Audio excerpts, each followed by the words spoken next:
paseando por el rompeolas. Lo que haces y lo que piensas te define, y lo que escuchas también.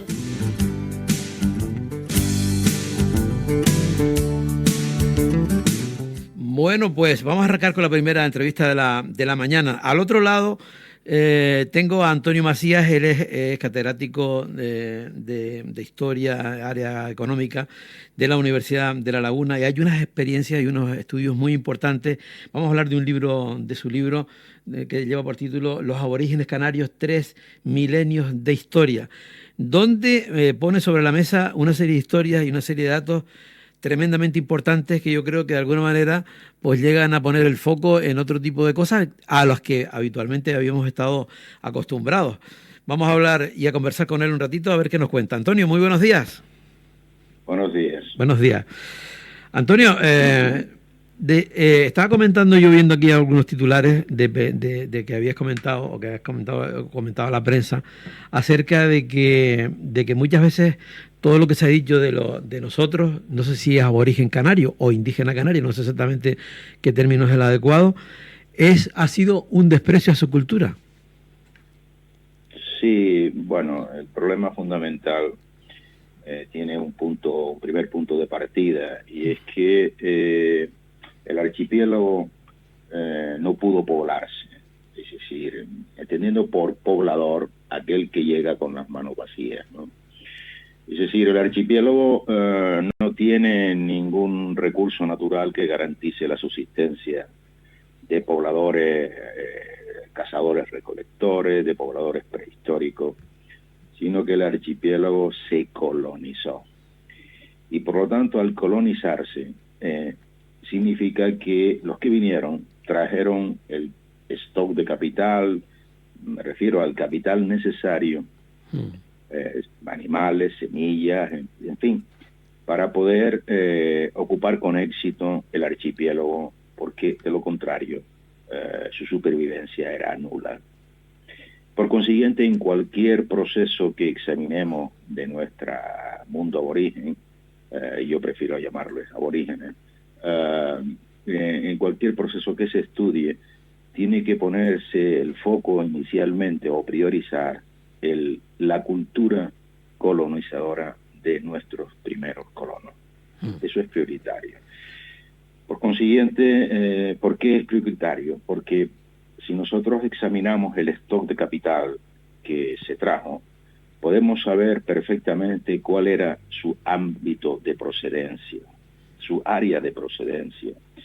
Y en segundo lugar, cualquier cronología que se plantee sobre el poblamiento o la colonización, mejor dicho, del archipiélago, tiene que anteponer la cultura colonizadora a la cronología. Pongo un ejemplo. Supongamos que en un lugar determinado encontramos un registro arqueológico, un hueso humano que nos permita detectar que se trata de un resto humano del siglo V, del siglo IV de nuestra era, de cualquier época. Para conseguirlo, lo primero que tenemos que hacer es correlacionar ese hallazgo y esa fecha y ese lugar concreto con la cultura colonizadora del colonato que llegó a nuestro archipiélago. ¿Y por qué? Porque se supone, o mejor dicho, hizo lo que todos los colonos hicieron en cualquier lugar del planeta: ocupar las tierras y los mejores pastizales, las tierras más fértiles y los mejores pastizales. Y por consiguiente, si ese yacimiento o el lugar que hemos localizado y fechado a través de ese hueso no se corresponde exactamente con la mejor tierra y el mejor pastizal, no puede considerarse su cronología como la del poblamiento de ninguna isla, de ningún archipiélago. Digo, ninguna isla, mejor dicho. Esto es muy importante, y si no tenemos en cuenta esto, estamos despreciando, llamando totufo, digamos, a los aborígenes canarios. O sea, que casi me atrevería a decir, no lo sé, pero casi como de sentido común, porque se supone que irían hacia los mejores pastizales, ¿no? A las mejores tierras. Exactamente. Tenemos que introducir lo que ha dicho, el sentido común. Es simplemente el sentido común. Pero es más, fíjate bien, es más. La siguiente premisa es que nosotros, si examinamos el stock de capital detenidamente, podemos también saber la procedencia del colonato, de dónde vino. Y el stock del capital que tenían nuestros aborígenes era el siguiente. Primero, no tenían ni palmera datilera, ni arboricultura, exceptando la higuera, ni arados, ni animales mayores, ni hierro, ni todos esos bienes que se corresponden con una cultura más avanzada, o bien una cultura situada en las áreas más fértiles, en tierras fértiles. Y por lo tanto, esa cultura de tierra fértil se localiza en el norte de África. Lo que trajeron nuestros aborígenes y nuestros colonos aborígenes fueron cebada, fundamentalmente cebada, habas, lentejas, ganados menores, y como se deduce de ello, este tipo de capital solo era posible de áridas zonas, de tierras desérticas, de zonas desérticas, y por lo tanto nuestros colonos vinieron de un ámbito desértico, de un determinado, de un territorio desértico. Antonio, eso quiere decir, perdona que te interrumpa, eso quiere decir que nosotros probablemente habremos globalizado, digamos, la parte esa norte de África, y no ha sido así, porque había una parte más fértil, más verde, que correspondería a ese norte de África, y la parte de la que tú hablas, de la que se supone que venimos, es más bien más abajo, de la parte saharaui, de la parte, de esa parte más desértica. Claro, es que vamos a ver, Javier, no es que supongamos, es que es obvio, es decir, es de sentido común. Es decir, si tú partes de la idea de que cualquier colono, y más a un canario que hemos ido a Cuba, a Venezuela, que hemos llevado nuestra cultura, cualquier colono que se traslada a otro lugar lleva su bagaje cultural, aquello que conoce, aquello que sabe, aquello que tiene. Y por lo tanto, si el stock de capital, lo que trajeron, es de un ámbito desértico, no pueden ser norteafricanos, tienen que ser de áreas desérticas. Y al propio tiempo nos está indicando ese capital, nos está indicando la causa de su movilidad. ¿Por qué vinieron? Porque se estaba desertificando su hogar. Y eso es obvio. Entonces, la teoría de que llegaron con los romanos, que había sido poblados que habían un poco lo habían mandado aquí, digamos, todas esas historias, ¿en qué han quedado? Todas esas historias, desde mi punto de vista, no se corresponden con la dinámica histórica de nuestro colonato. No se corresponde. Si los trajeron los romanos, que me digan a mí dónde está la cultura romana en este archipiélago. ¿Dónde están los animales mayores? ¿Dónde está el arado? ¿Dónde está el hierro? ¿Dónde está esa cultura? No existe en ningún rincón del archipiélago. Por lo tanto, no pudieron traerlos los romanos. ¿Y la parte de lobos, Antonio? Eso es posterior. Es decir, yo lo que quiero es, digamos... en esos primeros... ya. Eso es, vamos a ver, una cosa es que ellos vinieron, lo que defiendo en el libro, que conocían el archipiélago, porque cualquier emigrante tiene que saber primero a dónde va, antes de decidir moverse, tiene que saber a dónde va. Y ellos conocían el archipiélago, estaban en su hogar muy en la más pura miseria, y por lo tanto tenían que tomar una decisión, y conocían la existencia del archipiélago. La gente se pregunta de que si se veían las islas, no se veían, da igual. Sabían que existían esas islas, un territorio frente al Sáhara Occidental. ¿Y por qué lo sabían?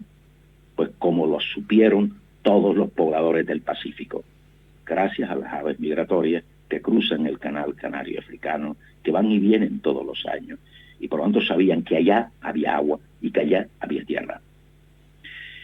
Claro, por lo tanto, estas son ideas de sentido común, digamos. Y que también se veía, ¿no?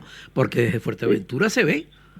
Sí, hay todo, Javier, hay todo un debate si se ve o no se ve, pero se ven, en algunos momentos del año, no, la visibilidad. Bueno, pero el tema de las aves es importante, sí, es verdad. Claro, pero mire usted, si es que la isla de Pascua no se ve de ningún lado, y se pobló. Las islas del Pacífico, muchas de ellas no se ven de ningún lado y se poblaron. ¿Por qué? Por las aves migratorias, y eso lo sabe todo arqueólogo, ya lo defiende, ¿no? Entonces, claro, el problema es, sabían de dónde iban, tenían una causa para moverse, y por lo tanto tenemos ya una cronología aproximada, y es a partir de mediados del segundo milenio, finales de principios del segundo milenio, mediados del segundo milenio, cuando el Sahara se convirtió definitivamente en un desierto. Y por lo tanto esta gente tenía que buscarse un nuevo hogar. Y cuando te dicen de la peligrosidad del canal canario africano, canales peligrosos hay en el Mediterráneo y cruzaron las islas desde el continente para ocupar las islas del Mediterráneo. Estamos viendo las pateras que están llegando. Por favor, ¿no? El hombre, cuando está en peligro su vida, su supervivencia, se enfrenta a condiciones increíbles para poder superar su miseria, su situación de miseria, ¿no? Entonces, claro, ahí qué es lo que... Y luego la siguiente cuestión en que no se ha tenido muy en cuenta, que es que en vez de insistir tanto en el poblamiento, debe sustituirse la palabra poblamiento por colonización. Y por lo tanto tenemos que darle capacidad creativa y emprendedora a la cultura aborigen. Porque colonizar un territorio significa interactuar con el territorio, construirlo, construir socialmente el territorio. O es que Tejina, Tacoronte, Tazacorte no son palabras aborígenes. Y ellos dieron nombre a nuestro territorio, lo ocuparon, lo crearon socialmente. Y por lo tanto hay que hablar no de poblamiento, sino de colonización de un territorio. Y en función de eso tenemos que hablar de un sistema agropecuario, de una economía agropecuaria. No eran cazadores, recolectores, no. Sí que recolectaban bayas, sí que pescaban, pero su economía básicamente era el cereal y la ganadería integrados, es decir, un sistema agropecuario en el que el ganado era necesario para fertilizar los campos, y por lo tanto era una cultura que ya conocía perfectamente los sistemas agrarios. Y en función de eso hay otra variable importantísima en el análisis de nuestros aborígenes, de la historia aborigen, y es que sin agua no es posible vivir en el archipiélago. Sin agua no hay agricultura, y por lo tanto desarrollaron los sistemas hidráulicos para poner en cultivo sus campos. Estas cosas hay que replantearlas de otra manera hasta ahora, y en ese sentido hay que examinar ya no solo la colonización inicial, sino lo más relevante, qué hicieron durante el tiempo, los centurias, los siglos que estuvieron aquí, para poder sobrevivir en un territorio que no era ningún paraíso. Tuvieron que esforzarse. ¿Y qué ocurrió cuando ese paraíso dejó de darle la subsistencia? Todo el mundo hoy habla de la capacidad de carga turística, la capacidad de carga del archipiélago, ya no cabe gente aquí. Eso está en el habla de cualquiera, ¿no? Y en ese sentido tendríamos que también reflexionar si los aborígenes, nuestros aborígenes, pudieron crecer sin límite alguno en este archipiélago. Y la cuestión es muy complicada, muy difícil, ¿no? ¿Por qué? Porque su sistema agropecuario se fundamentaba básicamente en la energía humana. No tenían arados, no tenían bueyes. Y cualquier agricultor de nuestro archipiélago sabe perfectamente la gran diferencia que existe entre cultivar la tierra con un palo y cultivar la tierra con bueyes, con arado y bueyes. Para lo primero, con un palo se requiere 50 hombres por hectárea. Para lo segundo, con arado y bueyes, se requiere simplemente 2 yuntas y 4 personas. Para lo primero 50, para lo segundo 4. Imagínense la diferencia de productividad del sistema agropecuario en un caso y en otro. Y por consiguiente no cabe plantear que el crecimiento demográfico de la población fuera ilimitado. Llegó un momento en que ya el sistema no daba producto para alimentar tanta gente. Y como consecuencia se vieron obligados a tomar 2 decisiones, o una decisión, mejor dicho, o ser actores de su destino, es decir, de buscar la fórmula de vivir en paz y no en guerra por los recursos, de no comerse entre sí, de no matarse como ocurrieron en todas las islas del Pacífico, en buena parte de las islas del Pacífico, como en la isla de Pascua, por ejemplo, o bien vivir en paz, buscar la paz y no la guerra. Y eso fue lo que hicieron nuestros aborígenes. Nos enseñaron que el hombre puede vivir en paz y no en guerra. El hombre, Antonio, me parece alucinante lo que estás comentando, porque de alguna manera, o sea, si trasladamos eso hace tantos años a la actualidad, yo no te estoy diciendo que sea lo mismo, pero tiene cierta similitud, ¿no? Claro. ¿Sabes? Claro, decir. Sí, pero mira, Javier, el problema de decir, el libro que yo he escrito no es un libro de arqueología. Eso es lo primero, porque la arqueología tiene sus límites, como toda ciencia. Pero el libro que yo he escrito es un libro de historia. Es un relato en el que intento abordar de cómo era el archipiélago, quiénes lo poblaron, qué hicieron y cuándo murió su cultura y por qué. Es un relato, no es un datito y por lo tanto en el libro lo que se prioriza, fíjate bien, es el sentido común, es la lógica en los procesos humanos. Y lo que te estoy comentando ahora, lo que he dicho ahora mismo, es pura lógica. Es decir, y eso no se ha hecho.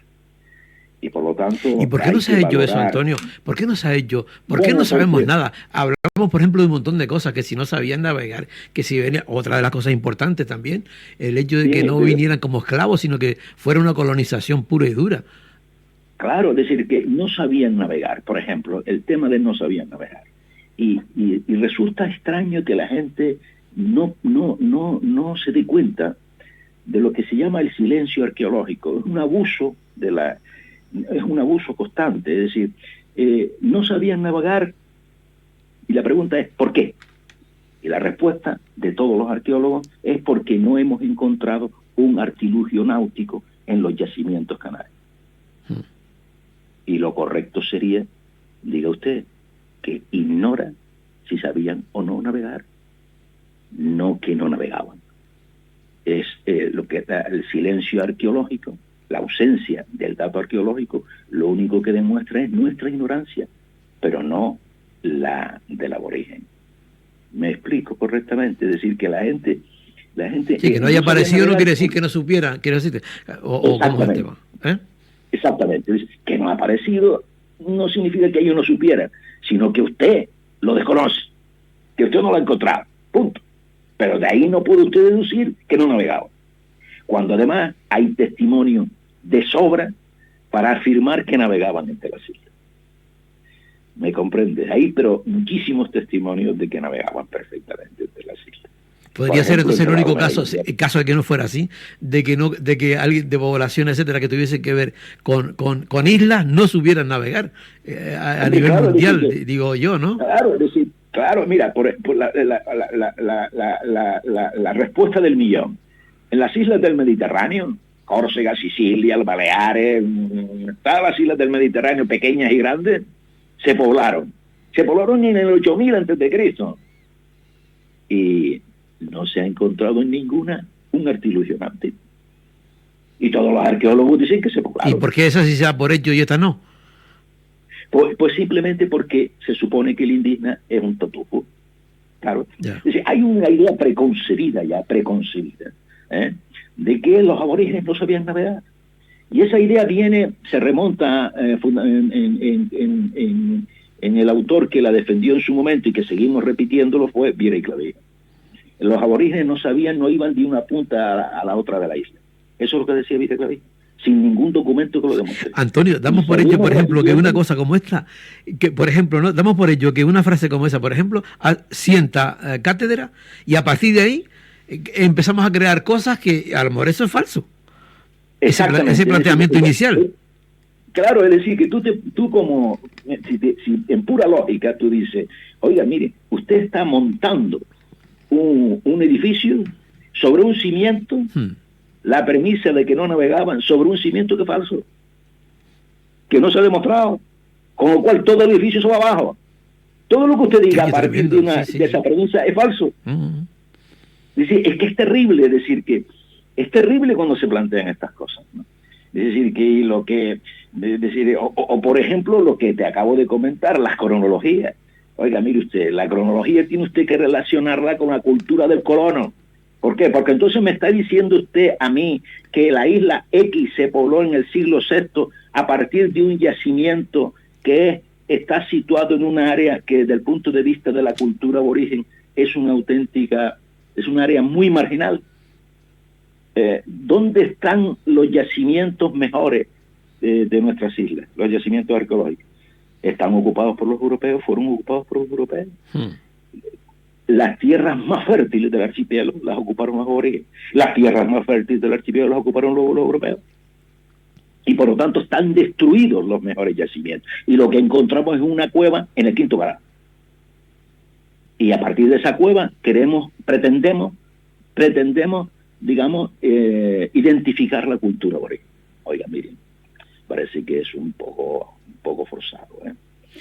Y entonces, el tema, tú también tenías otras teorías con respecto al asentamiento, ¿no? Las cuevas, en fin, todas esas cosas que siempre se han dicho. Claro, ¿no? es decir, el problema es que todo el mundo habla de cuevas y cuevas y cuevas, y resulta que, oiga, miren, pero ¿y dónde están los poblados? Es que tenían poblado. Es que Telde es un poblado. Es que Tazacorte es un poblado. Es que Tacoronte es un poblado, ¿eh? Es decir, que habían poblado, y lo dicen los textos escritos. Entonces, ¿por qué nos empeñamos en cuevas? Claro, porque el yacimiento que hemos encontrado es una cueva, y entonces vivían en cuevas. Y hombre, esto me parece que es motivo de reflexión, de que, oiga, miren, no, esto no es así exactamente, ¿no? Entonces, claro, yo creo honestamente que es un problema de no haber introducido un relato lógico, un proceso dinámico, sistémico de análisis de la cultura de origen. Mira, ahora aparece también, digo, Antonio, que aparece tu libro, aparece también las últimas investigaciones de estos profesionales de la Universidad de Las Palmas de Gran Canaria, en fin, y que han dado o están dando un giro, por lo menos otra perspectiva a la historia, que todo lo que estás comentando, y el ejemplo que me pusiste antes del edificio me parece que es radical, ¿no? Claro, es decir, estos chicos estos arqueólogos que acaban de publicar este trabajo, parten de una premisa falsa también. Ningún laboratorio te muestra la cultura de un pueblo. Ningún laboratorio te dice la cultura de un pueblo. Vale. Ningún laboratorio te dice la fecha del hueso que tú le has dado para examinar. Y a partir de ahí, tú construyes la historia. No, mire usted, perdone. Es al revés. Antes de construir usted la historia, tiene que preguntarse el dato, criticar el dato, examinar el dato. ¿Ese hueso de dónde procede? De un área marginal, de un yacimiento marginal desde el punto de vista de la cultura del colonato. Por lo tanto, la fecha de ese hueso no determina el poblamiento o la colonización. Y ahí se empieza de un dato empírico, ¿o cómo es el tema? Claro, es decir, ellos lo que han hecho es coger una serie de dataciones de todas las islas que han considerado las más fidedignas, Bien, una vez hecho eso, entonces lanzan al vuelo toda una serie de hipótesis sobre el poblamiento del archipiélago. Y la más brillante y la más falsa por su clara falsedad es que Gran Canaria, la isla que tenía el mayor potencial agroecológico para la economía aborigen, se pobló en la última. La última. Es imposible. Es decir, todo el mundo sabe a la perfección que la Vega de Gran Canaria son las mejores tierras de cultivo de todo el archipiélago. Es decir, que eso es tan obvio. Es decir, que hay que imaginarse lo que era el archipiélago en lo que yo llamo la edad de la inocencia. Es decir, cuando bajaban por esos barrancos cantidades enormes, caudales de agua, cuando... lo podemos imaginar, y en esa zona. Decir, hay que pensar... Claro, hay que pensar lo que sería el Valle de Tegueste, por ejemplo, ¿no? Piensen, ¿no? Entonces, claro, en ese contexto, ¿cómo es posible que Gran Canaria, que era la isla que tenía más agua que todas las islas juntas? Es decir, esto te lo dicen los cronistas en el siglo XVI, los europeos. Gran Canaria tiene más agua que todas las islas juntas. ¿Por qué? Porque tiene muchísimas aguas superficiales, ¿no? Por los barrancos. Todos sabemos que Tenerife... No tendría sentido que fuera la última. Es imposible que fuera la última. Es decir, ¿por qué? ¿Por qué? Pues porque no se hace un análisis histórico, cultural del proceso, sino simplemente el dato del laboratorio. Ya. Y mire, el dato del laboratorio no resuelve la cultura de ningún pueblo. El enigma de la Antonio, cultura, mira, una cosa. Mira, se nos ha olvidado el tiempo, pero yo creo que esto da para muchísimo más. No sé si tendrás un espacio el próximo sábado, podemos continuar hablando de tu libro, si te parece. Sí, a mí no me importa. Yo me pongo en contacto contigo a lo largo de la semana y vemos. Ya, pero el próximo sábado estoy en un yacimiento fuera de aquí. Vale. Bueno, pues nada, dejamos el tema aquí y lo abrimos para una segunda ocasión, si no es el sábado, el siguiente o algo así. ¿Te parece? Sí, por supuesto. Porque esto da mucho para más. Sí, da muchísimo para más. Total. Pues nada, Antonio, muchas gracias por haber estado con nosotros en Rompeolas y ya seguimos en contacto, ¿vale? Vale, un abrazo. Un abrazo, chao. Bueno, pues primer tema de Mavis Stipple, que es la cantante que